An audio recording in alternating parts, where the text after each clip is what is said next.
প্রস্তাবিত বাজেট পিছিয়ে পড়া মানুষের জন্য হয়নি, বরং দুর্নীতি সহায়ক ও বৈষম্যমূলক হয়েছে, যা সংবিধানের সঙ্গে সাংঘর্ষিক। জাতীয় বাজেট এবং বিরাজমান পরিস্থিতি ও অসুবিধাগ্রস্ত মানুষের প্রাপ্তি বিষয়ক আলোচনায় নাগরিক সমাজের প্রতিনিধিরা এসব কথা বলেছেন। এই বাজেটে সরকার তার নির্বাচনী ইশতেহার বরখেলাপ করেছে এবং রাজনৈতিক বিশ্বস্ততা দেখাতে পারেনি বলেও অভিমত তাদের। সর্বশেষ ঘূর্ণিঝড় রেমালে উপকূলীয় অঞ্চলের 2 কোটি মানুষ ক্ষতিগ্রস্ত হলেও বাজেটে একটি কথাও উল্লেখ করা হয়নি এসব মানুষের জন্য।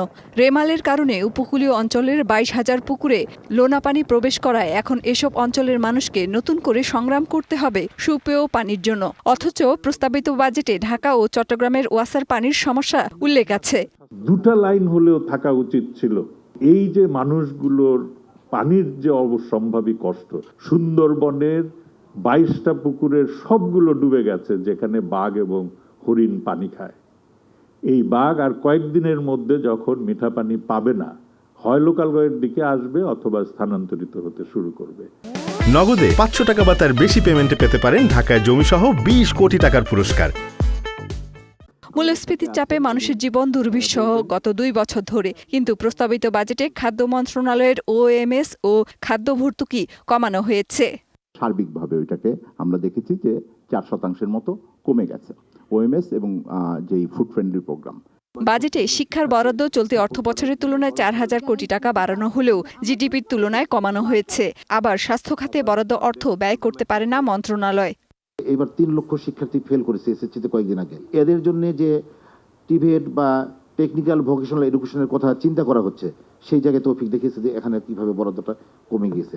অর্থ পাচার রোধ ও হুন্ডি কমাতে এবং ব্যাংকিং খাতের সমস্যা নিরসনে নীরবতা দেখা গেছে প্রস্তাবিত বাজেটে। বাজেটে neither signal nor any programs or nor any allocation. হুন্ডি কমানোর জন্য কি করা যেতে পারে, ট্রেড বেস মানি লন্ডারিং নিরুৎসাহিত, সেটাকে কমিয়ে নিয়ে আসার জন্য কি ধরনের ইন্টারভেনশন হতে পারে, সেই ইন্টারভেনশনের জন্য সাপোর্ট, সেগুলো আমরা কিছুই দেখিনি।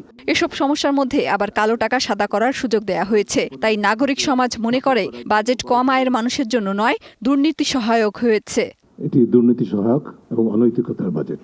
সম্প্রতি সরকার পক্ষ থেকে যে ধরনের ব্যাখ্যা বিশ্লেষণ দেওয়া হয়েছে সেগুলো আমরা সব শুনছি, কিন্তু যেভাবেই দেওয়া হোক না কেন, মূল জায়গাটা হচ্ছে যে এটি আমাদের সংবিধান পরিপন্থী। 20-এর 2 অনুচ্ছেদ পরিষ্কারভাবে কালো টাকাকে বৈধতা দেওয়া যাবে না, এরকম ঘোষণা দেওয়া আছে।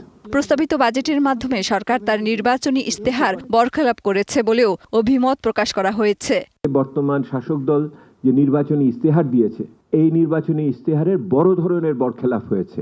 মেহের মনি, ডিবিসি নিউজ, ঢাকা।